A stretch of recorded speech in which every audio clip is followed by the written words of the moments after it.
The most dangerous man in Chicago could silence a room full of rival gangsters with a single glare, but he was completely powerless against his own 6-month-old son.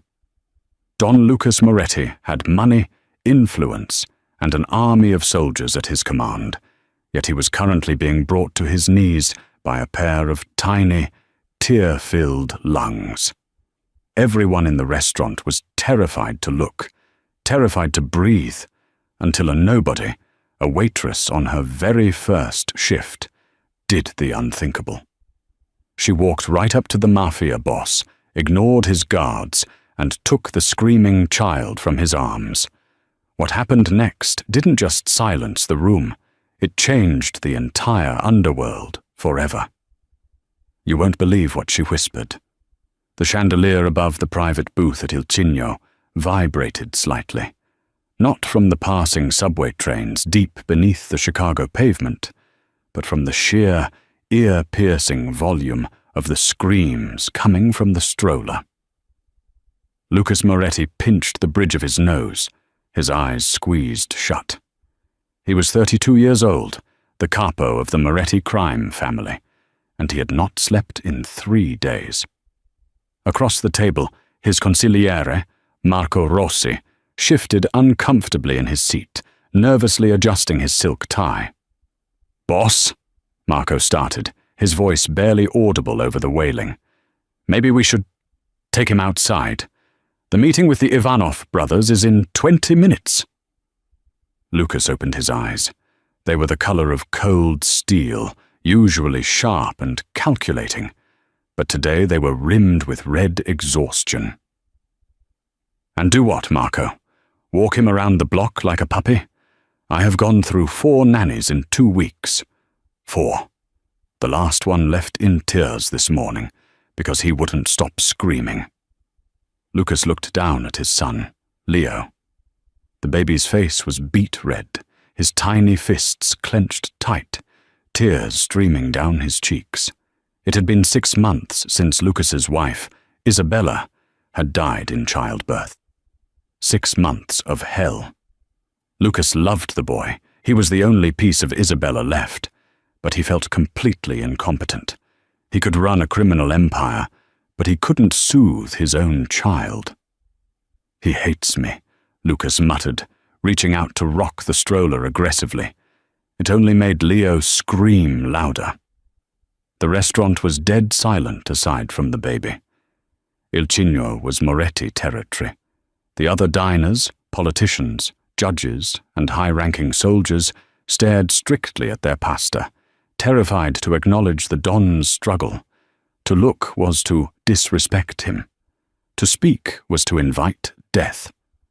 In the kitchen, the atmosphere was just as tense. "Table 4 needs water," the floor manager, a sweaty man named Giuseppe, hissed. He shoved a pitcher into the hands of the newest hire. "Alicia, go. Don't make eye contact. Pour the water, refill the wine if needed, and get out. Do not speak to him." Alicia Vance took the heavy silver pitcher. She was 24, with dark curls tied back in a messy bun and a uniform that was slightly too big for her slender frame. She needed this job. Desperately. Her landlord had given her 3 days to come up with the back rent, or she and her sick mother would be on the street. "Who is he?" Alicia asked, wiping her hands on her apron. "Don't ask questions," Giuseppe snapped. "Just go." Alicia pushed through the swinging doors, and the wall of sound hit her instantly. It was a cry of pure, unadulterated distress. She navigated the tables, her eyes locked on the private booth in the back. She saw the 2 large men in suits standing guard, and the man seated at the head of the table. He looked like a model from a magazine cover. Sharp jawline, expensive suit, but his posture was one of utter defeat. She approached the table. The screaming was deafening up close. The man, Lucas, was trying to shove a pacifier into the baby's mouth, but the child thrashed his head, spitting it out. "Take the damn thing!" Lucas roared, his temper snapping. He slammed his hand on the table. The silverware jumped. The baby went silent for a split second, terrified, and then inhaled for a scream that promised to be the loudest yet. Alicia didn't think. She didn't remember Giuseppe's warning.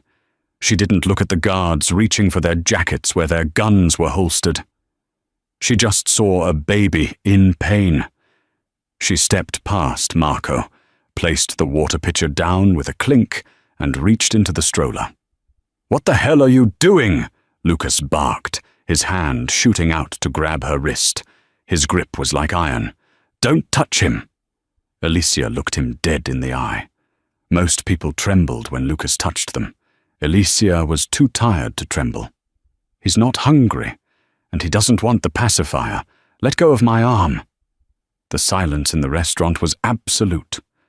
Marco's jaw dropped. The guard stepped forward. "Boss, should we—" Lucas stared at her. Her eyes were hazel, flecked with gold, and they held no fear, only a strange, weary determination. He was so shocked by her audacity that he actually let go. Alicia immediately scooped Leo up. She didn't rock him frantically like Lucas did. She didn't bounce him. She held him tight against her chest, burying his face in the crook of her neck, cutting off the sensory overload of the bright restaurant. She placed a hand on the back of the baby's head and leaned in close. "Shh," she hummed, a low, vibrating sound in her throat. She swayed her hips, a slow, rhythmic motion. "I know. It's too loud. It's too bright. I know." The baby sobbed, a hitching, ragged breath. Then, Alicia whispered the words that would save her life. She whispered them so softly only Lucas could hear. "He's not being difficult, sir. He's just scared. He can smell the stress on you." Lucas froze. Scared. He was the most feared man in the city. He protected this family with violence and blood. The idea that his own presence was terrifying his son was a knife to the gut. "Give him to me," Lucas demanded, though his voice lacked its usual venom. "Not yet," Alicia said firmly, turning her back to the Don, an act of suicide in any other context. She walked a few paces away from the table, toward a dimmer corner of the room. She hummed a melody, something old and sad. Slowly, miraculously, the screaming stopped. Leo's tiny hand grabbed onto Alicia's uniform. His breathing evened out. Within 2 minutes, he was asleep. Alicia turned back.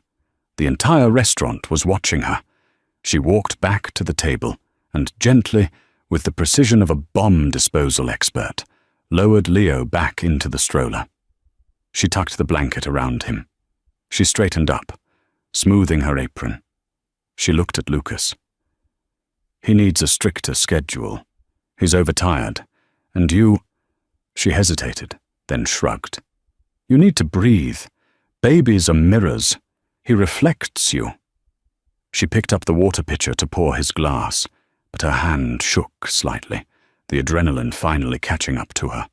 Lucas stared at the sleeping boy, then up at the waitress. He looked at her name tag. Elysia. "Marco," Lucas said, never taking his eyes off her. "Yes, boss. The meeting with the Ivanovs. Cancel it." "But boss, they're flying in from—" "I said cancel it," Lucas said, coldly. He stood up, towering over Elysia. He reached into his jacket pocket, pulled out a money clip, and peeled off a stack of $100 bills. He didn't count it. It was easily $2,000. He held it out to her. "I don't want your money," Elysia said, though her heart hammered against her ribs. She needed that money more than oxygen. "I just wanted him to stop crying. Nobody says no to me, Elysia," Lucas said, his voice dropping an octave. He took her hand and pressed the money into her palm, closing her fingers over it. His skin was rough, calloused from years of violence, but his touch was surprisingly gentle. "You have a magic touch. Do you have children?" "No," Elysia said, pulling her hand away. I raised my little brothers. I know what it's like to be small and scared in a room full of loud men." There was a double meaning there, a shadow in her eyes that Lucas recognized instantly. It was the look of someone who had seen trauma. "Get your coat," Lucas said. Alicia blinked. "What?" "Get your coat. You're finished here." I can't be fired. Please, I need this job." Panic rose in her chest.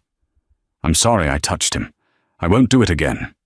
"You're not fired," Lucas said, signaling for his guards to grab the stroller. "You're hired. My driver is outside. You're coming with us." "I'm not going anywhere with you."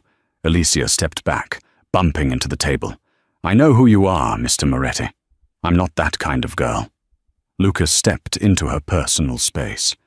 He smelled of expensive cologne, tobacco, and gunpowder. "I don't want you for that, Alicia. I have plenty of women for that. I want you to make my son stop screaming. You are the only person in 6 months who has done it. Name your price." Alicia looked at the sleeping baby, then at the desperate, commanding man in front of her. "I have a sick mother. I can't leave her alone at night." "Then bring her," Lucas said instantly. "I have a guest wing in my estate. Doctors on call, whatever she needs." Alicia felt the trap snapping shut. It was an offer too good to be true, and in her neighborhood, those offers usually came with a blood price. But she thought of the eviction notice on her counter. She thought of her mother coughing up blood in the sink this morning. "I need an advance," Alicia whispered. Lucas smiled. It wasn't a nice smile. It was the smile of a predator who had just caught his prey. "Marco will write the check. Welcome to the family, Alicia." The drive to the Moretti estate was silent. Alicia sat in the back of the armored SUV, separated from the driver by thick, tinted glass.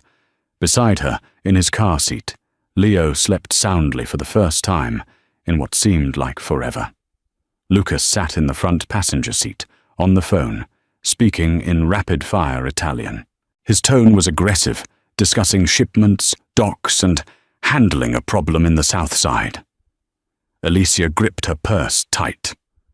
"What have I done?" she thought. She had just sold her soul to the devil to pay for her mother's medicine. The car slowed as it approached massive iron gates adorned with the letter M.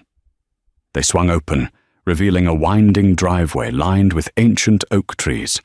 The house, no, the palace, at the end of the drive was terrifyingly grand. It was stone, cold, and imposing, much like its owner. As the car stopped, Lucas opened her door. "Leave your things. The staff will bring them. Focus on Leo." Alicia unbuckled the car seat. As soon as the cold night air hit the baby's face, Leo stirred. His face scrunched up, preparing to wail. Lucas stiffened. He looked at Alicia with genuine panic. "Fix it." Alicia lifted Leo, tucking him against her shoulder immediately. "It's okay, little man. Just a new place. Smells like pine trees, see?" She rubbed his back firmly. Leo whimpered, but didn't scream. Lucas let out a breath he seemed to have been holding for miles. "Come." The interior of the mansion was breathtaking, filled with marble floors and Renaissance art, but it felt empty. It felt like a museum, not a home. Lucas led her up a grand staircase to the nursery. The nursery was larger than Alicia's entire apartment. It was filled with every toy imaginable, imported from France and Germany. But it was sterile. Everything was white and grey. "The nanny's quarters are through that door," Lucas pointed to an adjoining room. "Your mother will be settled in the guest suite on the first floor. The doctor is already with her." Alicia turned to him, surprised. "Already? How?" "I made a call while we were driving," Lucas said simply. "Efficiency is my business." He looked at her, his gaze lingering on her face. "You have rules, Alicia. Rule 1, you do not leave the estate without a guard. Rule 2, You do not enter my office or the East Wing under any circumstances. Rule 3. What you see here, what you hear here, dies here. If you gossip, if you talk to the press, if you talk to the police—" He didn't finish the sentence.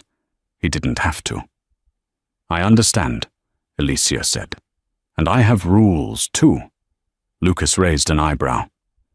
"You think you are in a position to negotiate?" "If you want me to be a mother to this boy, I need authority," Alicia said, her voice shaking but her chin held high.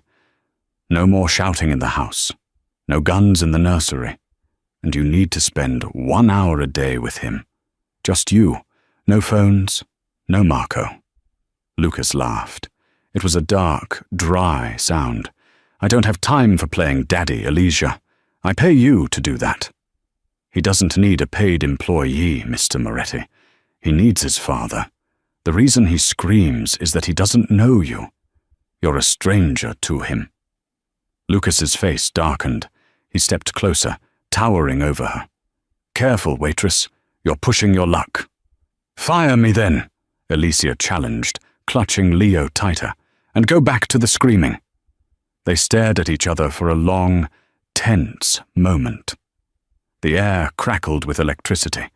Lucas Moretti wasn't used to defiance. He was used to obedience. But looking at this small woman in a stained waitress uniform, holding his son like a shield, he felt a grudging respect. 1 hour, Lucas gritted out, "starting tomorrow. But if he cries, I'm leaving." He turned on his heel and stormed out of the room. Alicia let out a long sigh, her knees trembling. She looked down at Leo, who was watching her with wide, dark eyes, his father's eyes. "We're in trouble, Leo," she whispered. "Big trouble." Later that night, Alicia had settled her mother, who was overwhelmed by the luxury and the sudden medical attention, into a room that looked like a hotel suite. After ensuring she was asleep, Alicia returned to the nursery. She couldn't sleep. The house made noises, creaks, settling stones and the muffled sounds of men talking downstairs. She walked to the window of the nursery, looking out over the sprawling grounds. Below, near the garage, she saw lights. She saw Lucas standing by a black sedan. Marco was there, along with 2 other men she didn't recognize. They were dragging a man out of the trunk of the car. The man had a bag over his head. Alicia gasped and stepped back from the window, her heart hammering. She knew the Mafia was violent. Everyone in Chicago knew. But seeing it was different. Lucas looked up. Even from 2 stories down, in the dark, his instincts were supernatural. He looked straight at the nursery window. Alicia ducked behind the curtain, sliding down to the floor. She covered her mouth with her hand. Rule 3. What you see here, dies here. She crawled back to the crib where Leo was sleeping. She realized then that she hadn't just taken a job. She had entered a war zone. And the most dangerous thing wasn't the men with guns outside. It was the fact that for a brief moment in the restaurant, she had felt sorry for the monster who led them. Suddenly, the nursery door handle turned. Alicia froze. She scrambled to her feet, standing between the door and the crib. The door opened. It wasn't Lucas. It was a woman. She was tall, stunningly beautiful, with platinum blonde hair and a dress that cost more than Alicia's life. She looked at Alicia with cold, blue eyes. "So," the woman sneered, looking Alicia up and down, "you're the new help." "I'm the nanny," Alicia said. "Who are you?" The woman walked into the room, not even glancing at the baby. She walked right up to Alicia. "I'm Sophia, Lucas's fiancée, and I don't like rats in my house." "I'm not a rat," Alicia said. "We'll see." Sophia smiled, and it was terrified. The last nanny had an accident on the stairs. She was clumsy. "I hope you have better balance, Alicia." Sophia turned and left, leaving the door slightly ajar. Alicia rushed to lock it, her hands shaking. She looked at Leo. The baby was the only innocent thing in this house. "I won't let them hurt you," she whispered to the sleeping child, "and I won't let them hurt me." But as she lay on the small bed in the adjoining room that night, Alicia realized something terrifying. She had lied to Lucas. She wasn't just hiding from debt. She was hiding from a past that was slowly catching up to her. And if Lucas Moretti found out who Alicia Vance really was, he wouldn't fire her. He would kill her himself. The following afternoon, at exactly 4 p.m., the nursery door swung open. Lucas Moretti stood there, looking less like a father ready to bond, and more like a man facing a firing squad. He was still wearing his suit jacket, though the tie was loosened slightly. Alicia was sitting on the plush rug, stacking soft blocks for a gurgling Leo. The change in the baby in just 24 hours was miraculous. Proper sleep and a calm environment had turned the screaming red creature into a curious, wide-eyed infant. Lucas stopped 3 feet away, hands clasped behind his back. "I am here for the allotted time." Alicia suppressed a smile. "He's a baby, Mr. Moretti, not a dentist appointment. Take off your jacket. You're too stiff." Lucas scowled but complied, draping the expensive Italian silk over a crib railing. He rolled up his shirt sleeves, revealing forearms that were thick with muscle and covered in faint, silvery scars, a roadmap of his violent life in Chicago's underworld. "Sit," Alicia patted the rug beside her. Lucas looked at the floor with disdain, as if it were covered in acid, but he eventually lowered his 6'3" frame onto the rug. He looked ridiculously out of place, a panther trying to fit into a petting zoo. Alicia picked up Leo and held him out to Lucas. "Hold him, facing you." Lucas took his son as if he were handling a live grenade. He held Leo at arm's length, his grip awkward. Leo immediately whimpered, sensing the tension. "See?" Lucas flinched. "He hates me. He's going to start screaming." "He doesn't hate you. He doesn't know you," Alicia corrected gently. She scooted closer, invading Lucas's personal space. She smelled of lavender soap and something naturally sweet that made Lucas's breath hitch. "Here," she murmured, placing her small hands over his large, calloused ones, guiding them. "Relax your shoulders. Bring him to your chest. He needs to hear your heartbeat. It's comforting. It reminds them of the womb." Lucas allowed her to guide him. As Leo's small, warm weight settled against his chest, Lucas stiffened. But then a tiny hand reached out and grabbed the fabric of his shirt. Leo looked up at him, his dark eyes blinking slowly. "Talk to him," Alicia whispered, her face inches from Lucas's shoulder. "Tell him about your day." "My day involved threatening a union leader on the docks and laundering $3 million through a shell company in the Cayman Islands," Lucas said dryly. "Not exactly nursery rhymes." Alicia laughed softly. The sound vibrated through Lucas's chest, a sensation he found disturbingly pleasant. "The words don't matter. It's the tone. Just keep your voice low." Lucas cleared his throat. He looked down at his son. "Hello, Leo," he said, his voice a low rumble. I own this city. Someday it will be yours. But first, you have to learn to stop crying at restaurants. It's bad for business." Leo blew a spit bubble. A corner of Lucas's mouth quirked up. It wasn't quite a smile, but it was close. For the next 50 minutes, the most dangerous man in Illinois sat on a rug and let his infant son drool on a $500 shirt. He watched Alicia play peekaboo, mesmerized by how easily laughter bubbled out of her, how natural she was. For an hour, the constant noise in Lucas's head, the threats, the paranoia, the grief over Isabella, went quiet. When the clock struck 5, Lucas carefully handed a sleepy Leo back to Alicia. As their hands brushed during the transfer, a jolt of electricity seemed to pass between them. Lucas pulled his hand back sharply, his eyes darkening. He was getting too comfortable. Comfort made you weak. "The hour is up," Lucas said abruptly, standing and grabbing his jacket. The ice was back in his voice. He needed to get out of that room, away from the scent of lavender and the dangerous softness developing in his chest.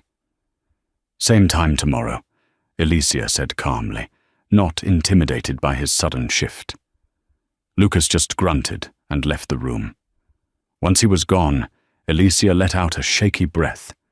Being that close to him was terrifying for reasons she couldn't quite articulate. It wasn't just fear of the Don, it was the strange gravitational pull he exerted. She carried Leo over to the changing table. She needed a fresh diaper from her large tote bag she'd brought from her apartment. As she rummaged through the side pocket, her finger snagged on a worn manila envelope. It fell to the floor, spilling its contents face up. It was a single photograph. Old, faded, with curled edges. It showed a man sitting at a poker table in a smoky back room somewhere in Little Italy, decades ago. The man in the photo was laughing, holding a winning hand of cards. Standing behind him, looking young and hungry, was a teenage Lucas Moretti. Alicia's heart slammed against her ribs. She snatched the photo up, looking frantically at the door to ensure it was closed. She traced the face of the laughing man at the table. "I'm inside, Papa," she whispered, her voice trembling with a mixture of fear and cold resolve. "I found the man who betrayed you. I'm right in his house." Alicia Vance wasn't just a waitress down on her luck. She was the daughter of Sal the Ghost Vanchetti, a mid-level enforcer who had vanished 10 years ago after allegedly stealing from the Moretti family. Everyone said Lucas had killed him. Alicia was here for the truth. And if necessary, she was here for revenge. 3 days passed. The routine settled into a fragile rhythm. Lucas did his mandatory hour, though he remained guarded. Alicia's mother, Maria, was thriving under the care of private doctors, her color returning for the first time in years. And Leo was blossoming, a happy baby who only cried when hungry or wet. But the peace in the Moretti estate was an illusion. It was merely the deep breath before the plunge. The tension came from 2 directions. The first was Sophia. Lucas's fiancée stalked the halls like a sleek, venomous cat. She questioned the staff about Alicia. She made snide comments about Alicia's cheap clothes, and she constantly tried to undermine Alicia's authority with Leo. One morning, Alicia found the nursery temperature cranked up to 80 degrees, while Leo was sleeping under a heavy blanket. He was sweating profusely, whimpering. If Alicia hadn't checked on him early, he could have overheated dangerously. Sophia had been the only other person upstairs. When Alicia confronted Lucas about it in his study, breaking Rule 2, he dismissed her concerns. "Sophia is high-strung, but she wouldn't hurt a baby," Lucas said, not looking up from the blueprints spread across his mahogany desk. "Stick to your job, Alicia. Don't create drama where there isn't any." "My job is keeping your son alive," Alicia snapped, "and your fiancé is a hazard." Lucas looked up then, his eyes cold steel. "Careful. You're replaceable. Sophia is family alliances. Do not make me choose." Alicia left the study fuming, but also afraid. She realized Lucas didn't love Sophia. It was a business arrangement to unite the Morettis with a powerful New York faction. That made Sophia desperate to prove her worth, and desperation made people dangerous. But the second threat was far worse than a jealous fiancé. That evening, a storm broke over Chicago. Thunder rattled the huge windows of the estate. Alicia was in the nursery, rocking Leo to sleep, humming an old Italian lullaby her father used to sing. Suddenly, the lights in the mansion flickered and died. The emergency generator kicked on instantly with a low hum, bathing the hallway in dim amber light. A second later, an alarm blared. It wasn't a fire alarm. It was a deep, rhythmic klaxon that signaled a perimeter breach. Below, on the ground floor, shouting erupted. Then came the unmistakable pop, pop, pop of automatic gunfire. Alicia's blood turned to ice. She didn't freeze, though. Instinct she hadn't used since her childhood in a rough neighborhood kicked in. She threw Leo into his crib, keeping him low. She ran to the door, locking the heavy deadbolt. She grabbed a heavy brass lamp from a side table, ripping the cord from the wall. It wasn't much of a weapon against guns, but it was something. The gunfire was getting closer. They were inside the house. Downstairs, Lucas was in the middle of a war zone. 6 men in tactical gear and ski masks had blown the front gate and stormed the foyer. His guards were returning fire from behind marble pillars. Lucas had a Beretta in each hand, firing with lethal precision. He took down 2 attackers near the staircase. "Marco!" Lucas roared over the noise. "Status!" "They're Ivanov soldati!" Marco yelled, reloading behind an overturned sofa. "Someone cut the external cameras. They walked right up to the front door." An inside job. The realization hit Lucas like a physical blow. Only a handful of people knew the security codes. A spray of bullets chipped the stone wall inches from Lucas's head. He ducked, cursing. His first thought, his only thought, was the nursery upstairs. "Hold the stairs," Lucas ordered his men. "Do not let them pass the first floor." He sprinted toward the service stairwell at the back of the house, taking the steps 2 at a time. He had to get to Leo. He had to get to Alicia. Upstairs, Alicia heard heavy boots running down the hallway. They stopped outside the nursery door. The doorknob jiggled violently. Then, a heavy weight slammed against the wood. Someone was trying to kick the door in. Leo started to scream, terrified by the noise. "Shh, baby, shh," Alicia whispered, putting herself between the crib and the door, raising the brass lamp. The door splintered on the second kick. A man in black gear stumbled into the room, an assault rifle raised. He saw Alicia and grinned beneath his mask. Jackpot, the brat and the nanny. He took a step toward her. Alicia didn't cower. She didn't beg. She saw the man's stance, saw he was overconfident, expecting an easy target. As he reached for her, she swung the heavy base of the brass lamp with all her might. It connected with the side of his helmet with a sickening clang. The man stumbled sideways, dazed. He dropped his rifle. Before he could recover, Alicia dropped the lamp and dove for the rifle on the floor. She rolled onto her back, bringing the heavy weapon up. The intruder shook his head, pulling a handgun from his hip holster, turning back to her with murder in his eyes. Alicia didn't hesitate. She pulled the trigger. The recoil bruised her shoulder, but her aim was true. The man dropped to the floor, a neat hole in his chest. The room went silent, except for Leo's screaming and Alicia's ragged breathing. She scrambled to her feet, chambering another round in the rifle with practiced ease, trembling from adrenaline. A second later, Lucas burst through the ruined doorway, his guns raised, ready to kill everyone in the room to save his son. He froze. He took in the scene.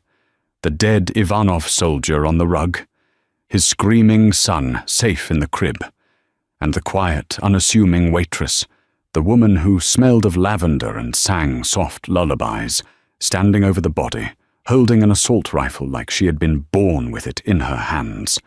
Her stance was perfect, her finger indexed along the trigger guard, her eyes wild but focused. Lucas lowered his guns slowly, staring at her with a mixture of overwhelming relief and terrifying realization. "Alicia," he said, his voice hoarse. "Who are you?" Alicia looked at him. The rifle didn't waver. The mask had slipped. The The secrets were out. "We have to move," she said, her voice detached and cold. "There will be more of them." Lucas didn't ask questions. Not yet. He grabbed the diaper bag with one hand and Alicia's arm with the other, steering her out of the nursery. The hallway smelled of gunpowder and drywall dust. "The service elevator," Lucas commanded, moving with terrifying speed. "It goes straight to the underground garage." Alicia clutched Leo to her chest. The baby had gone silent, sensing the primal fear radiating from the adults. They reached the garage just as the sound of sirens began to wail in the distance. The police, finally. But Lucas knew better than to wait for them. In Chicago, half the cops were on his payroll, but the other half were on Ivanov's. He couldn't take the risk. He shoved them into a nondescript silver sedan, not the armored SUV. "Get down. Stay down." He peeled out of the garage, bypassing the main gate and smashing through a wooden service fence at the back of the property. The car skidded onto a dirt road before finding the asphalt. Lucas drove like a man possessed, weaving through traffic, checking his mirrors every 3 seconds. They drove for 40 minutes in silence. Alicia watched the city lights blur past, her mind racing. She had exposed herself. She had shown her hand. Why hasn't he shot me yet? She wondered. They pulled up to an abandoned textile factory in the industrial district.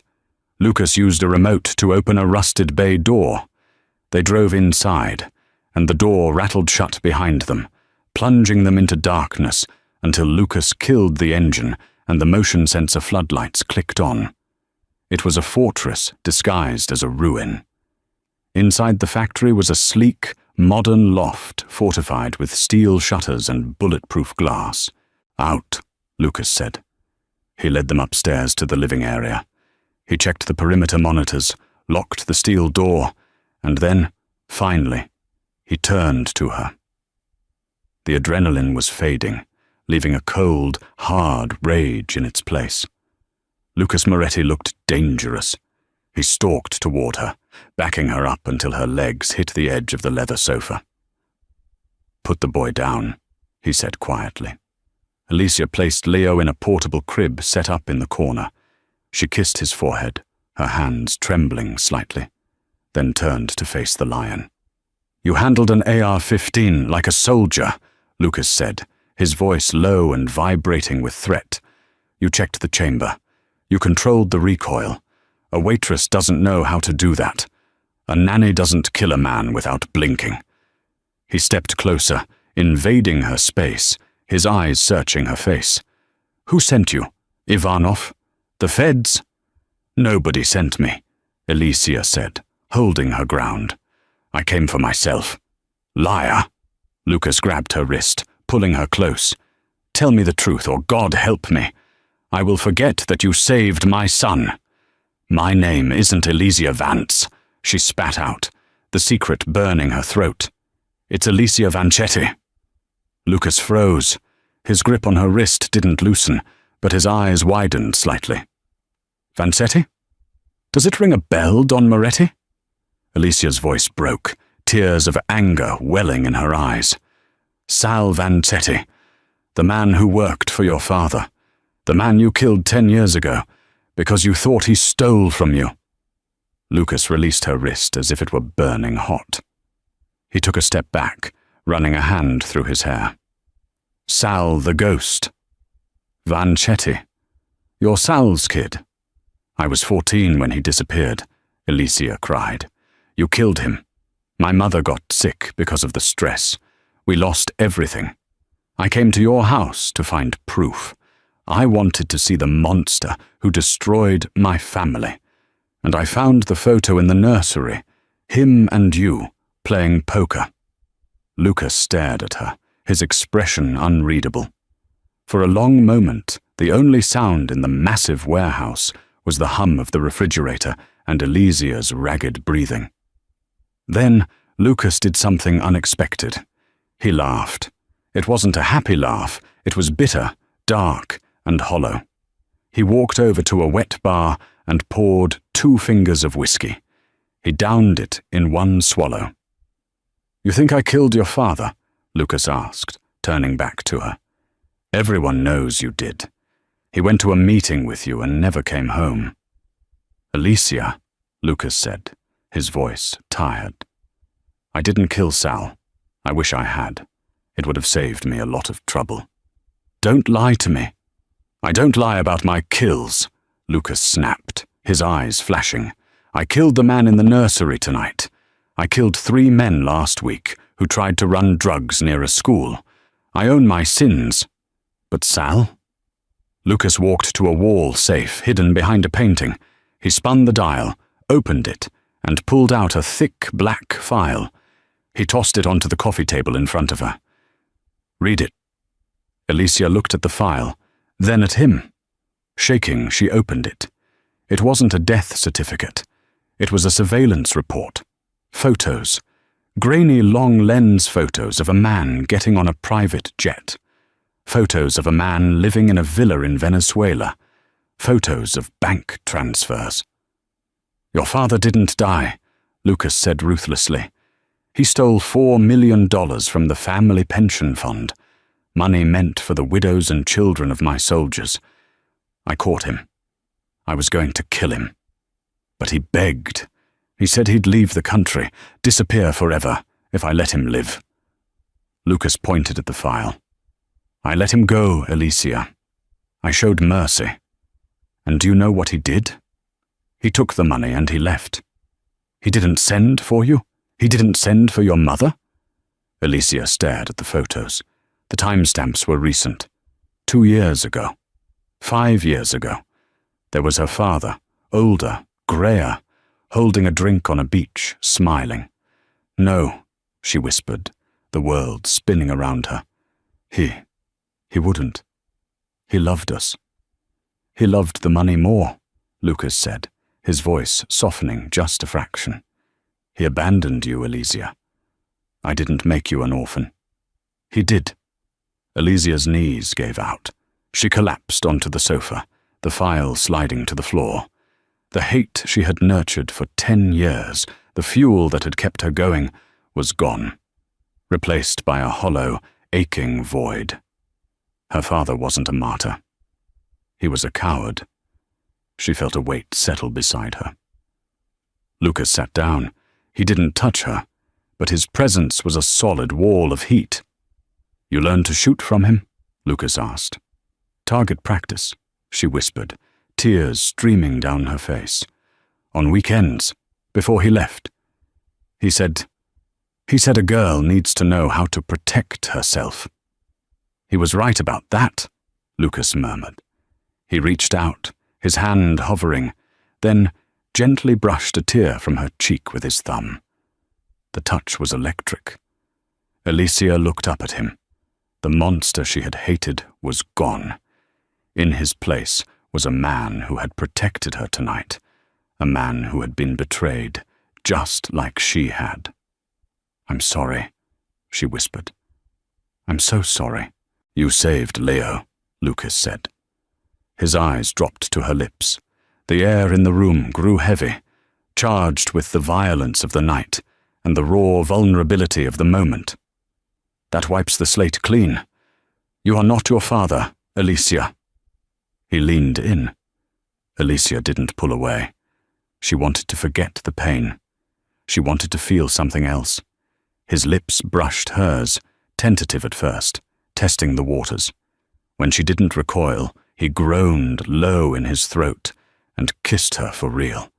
It was a possession, hard, desperate, and consuming. Alicia's hands tangled in his hair, pulling him closer. For a moment, there was no Mafia, no betrayal, no crying baby, just 2 broken people finding solace in the fire. The morning sun filtered through the high industrial windows, illuminating the dust motes dancing in the air. Alicia woke up in the massive bed, alone. The sheets on the other side were cold. Panic flared for a second, until she heard the low rumble of voices downstairs. She grabbed Lucas's discarded dress shirt, buttoning it quickly, and padded barefoot down the steel stairs. Lucas was standing by the bank of monitors, dressed in fresh clothes, black jeans and a black t-shirt that hugged his muscles. Marco was there too, looking disheveled and pale. "You're sure?" Lucas was asking, his voice like chipped ice. "Positive, boss," Marco said, handing Lucas a tablet. "We traced the communication. The security codes were sent from an IP address inside the estate, from the guest wing." Lucas slammed his fist onto the metal desk. "Sophia." Alicia stepped off the last stair. "What happened?" Both men turned. Marco's eyes widened, seeing her in the boss's shirt, realizing exactly what that meant. He quickly looked at the floor. "We found the rat," Lucas said, his jaw tight. "It was Sophia." "Your fiancé?" Alicia gasped. "Ex-fiancé," Lucas corrected darkly. "She sold the perimeter codes to the Ivanovs. Marco interrogated her maid this morning. Sophia was jealous. She thought if there was a security scare, I would fire you and send the baby to boarding school in Switzerland so she could have her life back." "She didn't know they would try to kill us," Marco added. "She thought it would be a break-in, a robbery. She's stupid, not suicidal." "Stupidity gets people killed just as fast as malice," Lucas growled. "Where is she?" "She's gone," Marco said. "Ivanov picked her up an hour ago. They have her." Lucas paced the room, the predator caged. "They don't just have her, they have the leverage. Sophia knows where the accounts are. She knows the shipping routes." "Wait," Alicia interrupted.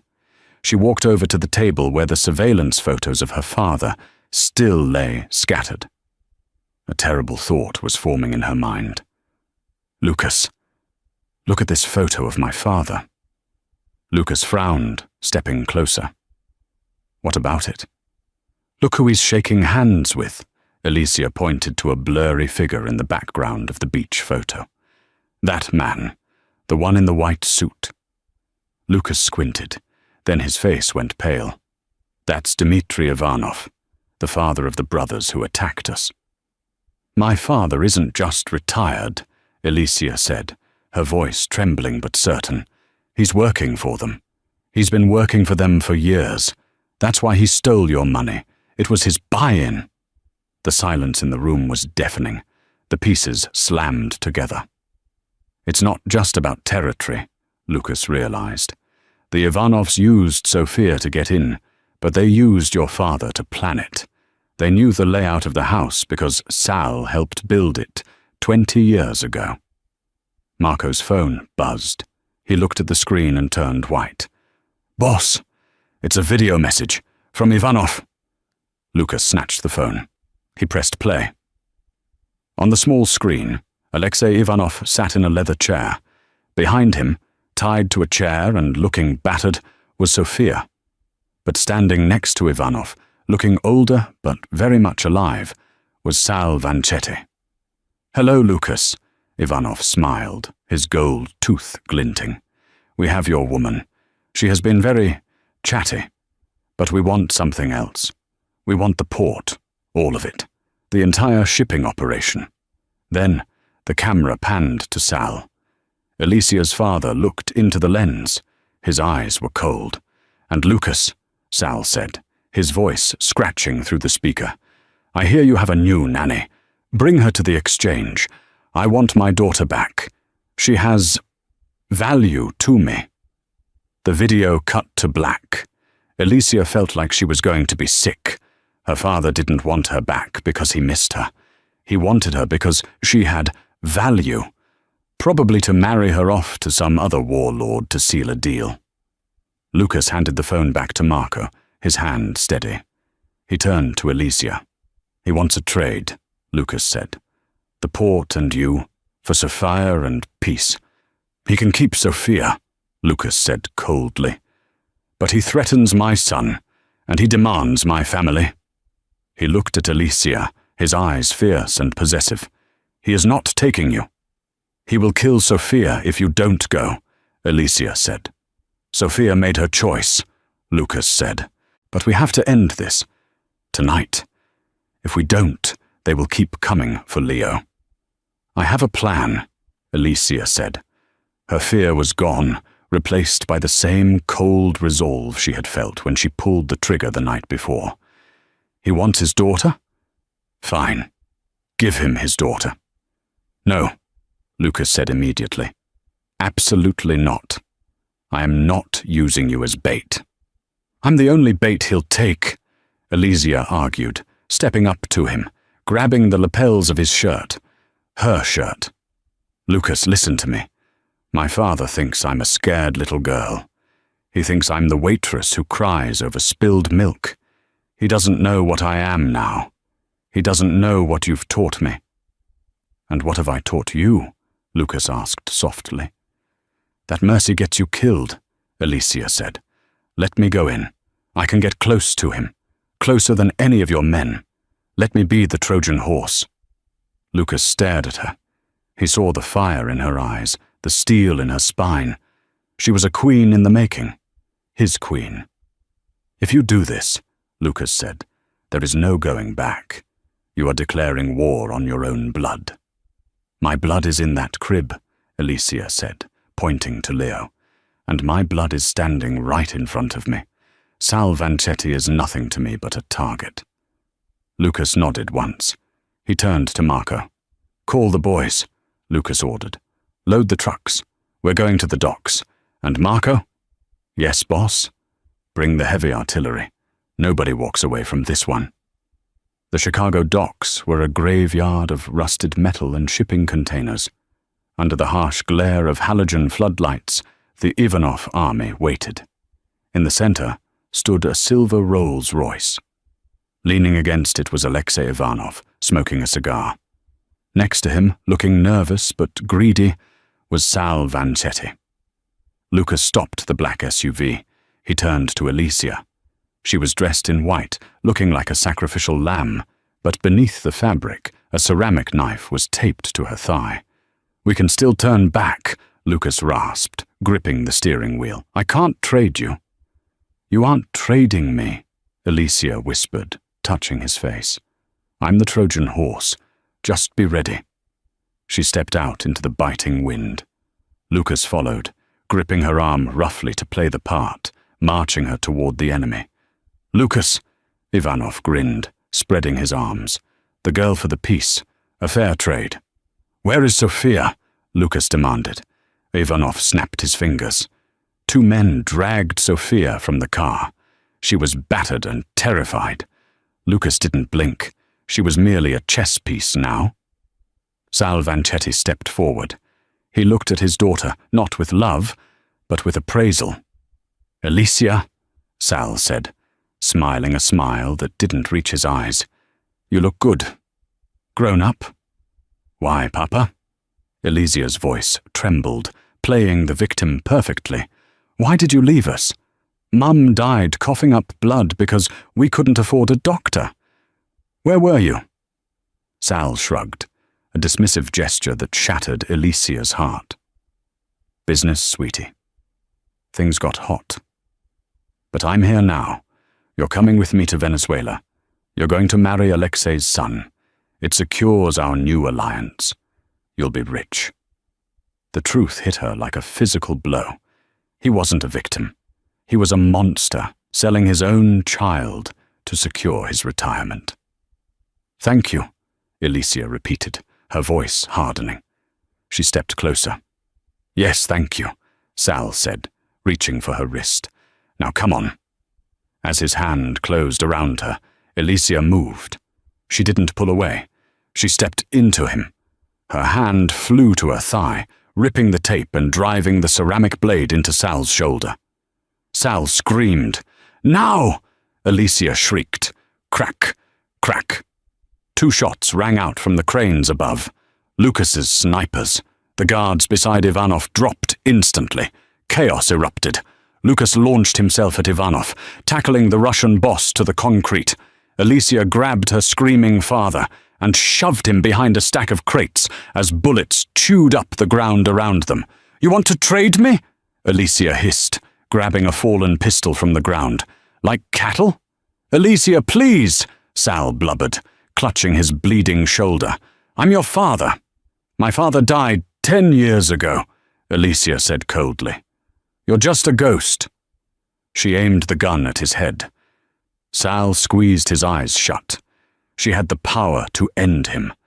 But looking at this pathetic man, she realized he wasn't worth the stain on her soul. She lowered the gun. "I'm not you. I don't kill family." She turned her back on him. Sal, seeing an opening, reached into his jacket with his good arm. "Stupid bitch," he snarled, pulling his own weapon. Bang! Alicia flinched, but she wasn't hit. She turned around. Sal slumped forward, a bullet hole in the center of his forehead. Lucas stood 10 feet away, his smoking Beretta in hand. He had abandoned his fight to save her. "I told you," Lucas said, his eyes dark and possessive. "I don't lie about my kills, and nobody touches what is mine." It was over. Ivanov was zip-tied on the ground. The threat was extinguished. Alicia collapsed into Lucas's arms, burying her face in his chest. He smelled of gunpowder and blood, but it was the safest scent in the world. 1 year later, the garden of the Moretti estate was in full bloom, no longer a fortress, but a home. Lucas sat on a bench, watching a toddler wobble across the grass. "Mama!